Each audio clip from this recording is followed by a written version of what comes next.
Good morning guys, October 22, Wednesday. So nag-prepare tag tubig diha kay magtimpla taron og ivermectin.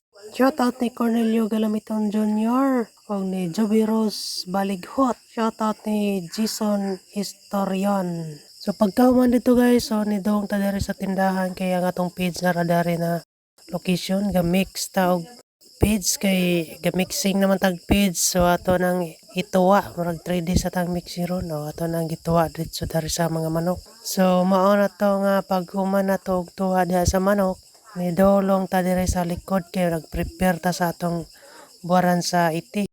Unya kay ni Owan man, so nag drive sa tas motor nga mong napalit gapon sa Sarabulyones. Oy, hapit masimplang pagyod, aware pa nga motor.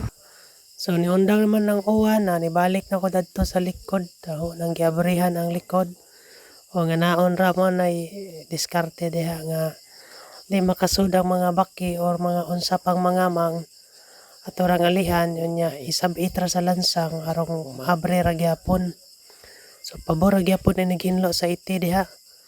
So kinsa tong mga nay garden diha, naatay iti nga baligya na no, tag 100 rang sako tong baligya na ni. So PM lang, pa-reserve lang daan kay murag daghan pa ni sila ga kuan, daghan na nagpa-reserve ani. So kinsa tong na mga garden ana, lami kadyo na abono garden. Lamig tubo inyo mga gulay ani. So nya kay niabot naman ang magkuha sa motor kay ang motor sa man tong igagaw.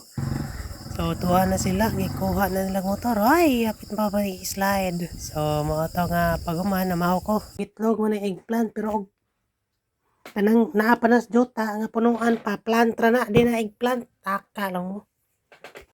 Grabe jud sa kuha na kay kadtong eggplant ang English sa tawong nga plant ra man ang tawa pa man toy egg. Ano balik na ta dara sa likod ato na katag ng iti na aron maugana na siya para makahali na taan ng iti. Iti ra ni pero hali niya po na. Pag gumanad to kuha ko sa mga kakao nga hinog kaya nga buwad karon maka kwarta na ko. Murag gihangat so lumampas ani nga mga ibabaw sa mga bahay kay pagka nakasukakugna ato nang lampasan na kata nang gardena na pod. So dara dito ang manok ano. So alas 3 naman iundang na ta kay aron makapahuway ta kay manuwa na pud alas 4. Alas 4 na ato nang gihipas lang TV kay humana silang tan-aw sa lida. O ni gawas ta dare kay atang gitan-aw ang iti og konsa na ba ni uga-uga na ba. So ato nang gipilian ng uga diha, murag ang uban na murag di pa jud madamo to ato na ramang gikatag og balik. So ato na raman ning tabunan kay ato ning paibuwad og balik og kuha na to ng tabun og arong mainta na po nagbalik. Nga na lang, maor to. Love you.